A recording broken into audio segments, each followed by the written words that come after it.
1971 भारत और पाकिस्तान की जंग। आज से करीब 50 साल पहले 3 दिसंबर शाम के करीब 5 बज रहे थे।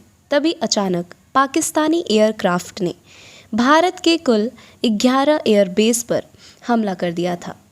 1971 जब भारत और पाकिस्तान के बीच बांग्लादेश की आज़ादी को लेकर जंग चल रहा था, उस समय बांग्लादेश को पूर्वी पाकिस्तान भी कहा जाता था। 1971 के दौर में भारत की प्रधानमंत्री इंदिरा गांधी हुआ करती थीं। उस समय भारत की कमान इंदिरा गांधी के हाथों में था। अचानक हुए पाकिस्तानी एयरक्राफ्ट हमले के बाद इंदिरा गांधी सोच समझकर सावधानी और चालाकी से अपने कदम आगे बढ़ा रही थीं, क्योंकि इस जंग की मुख्य वजह हिंदू और मुस्लिम था। दरअसल यह युद्ध मुस्लिम धर्म के खिलाफ था, क्योंकि यह युद्ध सभी मुस्लिम देशों ने पाकिस्तान का साथ दिया था और पाकिस्तान का समर्थन किया था। जब 1947 में भारत को आज़ादी मिली, तब भारत पाकिस्तान बंटवारे में बड़ी तादाद में हिंदू वहाँ पर ही रह गए थे। तब से लेकर अब तक पाकिस्तानी मुस्लिम धर्म के लोग हिंदू धर्म के लोगों पर जाने कितने तरह के अत्याचार करते हुए आए थे। यहाँ तक कि वहाँ के हिंदू लोगों का नरसंहार भी किया जाता था। हिंदू औरतों का बलात्कार करके बाद में उन्हें जान से मार दिया जाता था। उन्हें 2 वक्त की रोटी भी बड़ी नसीब से मिलती थी। सबसे ज़्यादा हिंदू लोग पूर्वी पाकिस्तान यानी कि आज के बांग्लादेश में रहते थे। ऐसे में पूर्वी पाकिस्तान के हिंदुओं पर अत्याचार बढ़ते ही जा रहा था। पानी सिर से ऊपर जा रहा था। ऐसे में पूर्वी पाकिस्तान हिंदू भारतीय आर्मी को मदद की गुहार लगा रहे थे। ऐसे में पूर्वी पाकिस्तानी हिंदू भारतीय आर्मी को मदद की गुहार लगा रहे थे। लगातार हिंदुओं पर बढ़ते अत्याचार के कारण भारत के पूर्व प्रधानमंत्री इस पर अहम कदम उठाने का सोच लिया था। ऐसे में पाकिस्तान एयरक्राफ्ट के अचानक हुए हमले को लेकर इंदिरा गांधी ने भारतीय सेना के तीनों दलों के प्रमुख को पूर्वी पाकिस्तान के खिलाफ आक्रमण करने का आदेश दे दिया था, जिसके बाद भारतीय सेना ने पाकिस्तान के खिलाफ युद्ध शुरू कर दिया था। और दूसरी तरफ इंदिरा गांधी ने रेडियो पर सबके सामने भारत पाकिस्तान युद्ध की घोषणा भी कर दी थी। यह समय ऐसा था कि भारत के तीनों दलों ने एक साथ पाकिस्तान पर हमला कर दिया था। भारत आसानी से इस युद्ध को जीतने की ताकत रखता था, लेकिन उस समय भारत और पाकिस्तान के संबंध अच्छे नहीं चल रहे थे, क्योंकि अमेरिका के प्रधानमंत्री निक्सन और भारतीय प्रधानमंत्री इंदिरा गांधी उस समय भारत और अमेरिका के संबंध अच्छे नहीं चल रहे थे, क्योंकि अमेरिका के प्रधानमंत्री निक्सन और भारतीय प्रधानमंत्री इंदिरा गांधी इन दोनों के बीच किसी बात को लेकर काफ़ी दिनों से विवाद चल रहा था और इस विवाद की वजह से दोनों के बीच में संबंध बिगड़ते ही जा रहे थे। 1971 के दौर में अमेरिका और पाकिस्तान के संबंध अच्छे माने जाते थे। युद्ध के शुरू हुए करीब 5 दिन हो चुके थे तथा इन्हीं 5 दिनों के अंदर भारत ने पाकिस्तान के अंदर लगभग 15,000 किलोमीटर तक घुसकर उसे पूरी तरह कब्जे में ले लिया था। पाकिस्तान पर खतरे के बादल मंडरा रहे थे। युद्ध के शुरू हुए करीब 7 दिन हो चुके थे। पाकिस्तान को लग रहा था कि अगर ऐसा ही कुछ और दिनों तक चलता रहा तो पाकिस्तान पर भारत जीत हासिल कर लेगा। इसी को ध्यान में रखते हुए पाकिस्तान के पूर्व प्रधानमंत्री नूरुल अमीन ने अमेरिका को मदद की प्रस्ताव भेजा।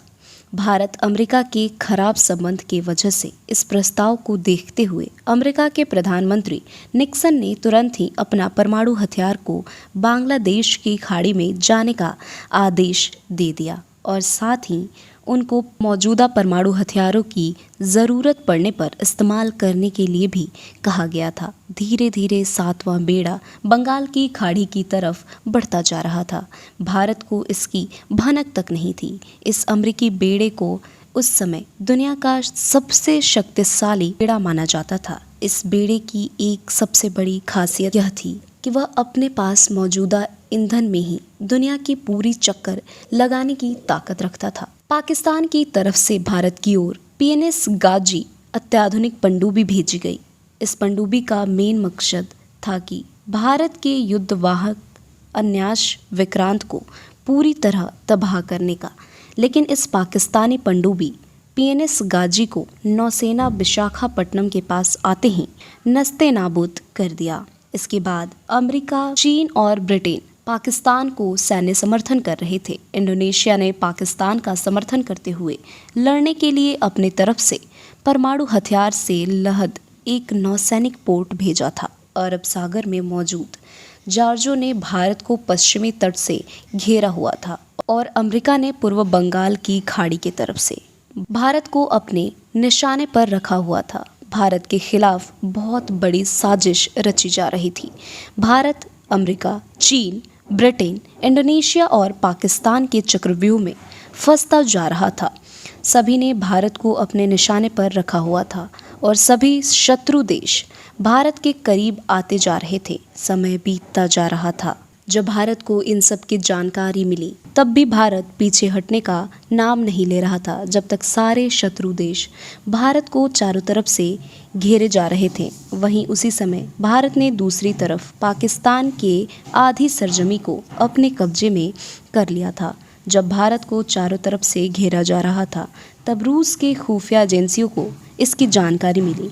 हालांकि इसकी जानकारी भारत के प्रधानमंत्री पहले ही दे दी थी, लेकिन रूस को अमेरिकी मित्र राष्ट्र की ओर से भारत को चारों तरफ से घेरे जाने की जानकारी मिली तो रूस ने इस पर तुरंत ही अपनी तरफ से भारत की मदद के लिए अपनी गतिविधियां तेज कर दी।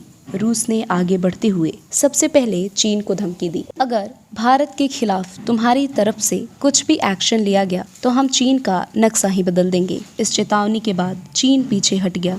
रूस ने बिना किसी झिझक भारत की मदद के लिए अपनी परमाणु क्षमता से लैस पनडुब्बियों और विध्वंसक जहाज़ों को प्रशांत महासागर से हिंद महासागर की ओर भेज दिया। तब एडमिरल व्लादिमीर रूस की तरफ से परमाणु क्षमता से लैस पनडुब्बियों और विध्वंसक जहाज़ों की कमान संभाल रहे थे। उनको मुख्य कमांडर की ओर से ऑर्डर दिया गया था कि अपनी पनडुब्बी समंदर के अंदर ही रखनी है। ज़रूरत पड़ने पर उनको मौजूद परमाणु मिसाइलों से हमला करने के लिए ऑर्डर भी दिया गया था। कुछ भी करके उनको अमेरिका के 7वें बेड़े को भारत के तरफ जाने से रोकने को कहा गया था और जैसे ही अमेरिका का परमाणु हथियार से लैस 7वां बेड़ा दिखाई देता है, तुरंत ही अपनी पनडुब्बियों को पानी के सतह पर ऊपर लाना है। बड़ी सावधानी से रूस की पनडुब्बियां पानी के नीचे से होकर अमेरिकन 7वें बेड़े के पास पहुंच जाती हैं। जब अमेरिका का 7वां बेड़ा दिखाई देता है, वैसे ही रूसी पनडुब्बियां पानी के सतह पर आ जाती हैं। पहले तो अमेरिकन सैनिक इसे अपने 7वें बेड़े का हिस्सा ही समझ लेते हैं, बाद में उन्हें सब समझ आता है। सभी प्रमुख कमांडर रूसी परमाणु हथियार से लैस पनडुब्बियां, मिसाइल, डिस्ट्रॉयर और विध्वंसक जहाज़ों को देखकर घबरा जाते हैं। रूस की ऐसी तैयारियां देखकर ब्रिटिश हवाई जहाज़ मेडागास्कर की ओर भाग जाते हैं और अमेरिकन 7वां बेड़ा बंगाल की खाड़ी से पीछे ही लौट जाता है। रूस की ऐसी परमाणु हथियारों की तैयारी देखकर दूसरी ओर पाकिस्तान में 1 लाख से ज़्यादा सैनिक अपना आत्मसमर्पण कर देते हैं। 16 दिसंबर 1971 में भारतीय आर्मी के सामने सिर झुकाए और अपने घुटने टेकते हुए पाकिस्तानी जनरल प्रमुख नियाजी ने समर्पण दस्तावेज पर लिखित हस्ताक्षर करके आत्मसमर्पण कर दिया था। ये द्वितीय विश्व युद्ध के बाद सेना का सबसे बड़ा आत्मसमर्पण था। इसी बीच भारत के प्रधानमंत्री इंदिरा गांधी बांग्लादेश के मुक्त करने की योजना में आगे बढ़ी और इतना अधिक प्रयत्न करने के बाद एक नया देश सामने आया, बांग्लादेश। इस प्रकार पूरी दुनिया के खिलाफ जाकर भारत ने रूस के साथ कंधे से कंधा मिलाया और रूस भारत के साथ रहकर पूरी दुनिया के खिलाफ हो गया। तो दोस्तों, अगर आपको यह जानकारी अच्छी लगी तो वीडियो को लाइक, शेयर, सब्सक्राइब करना बिल्कुल न भूलें।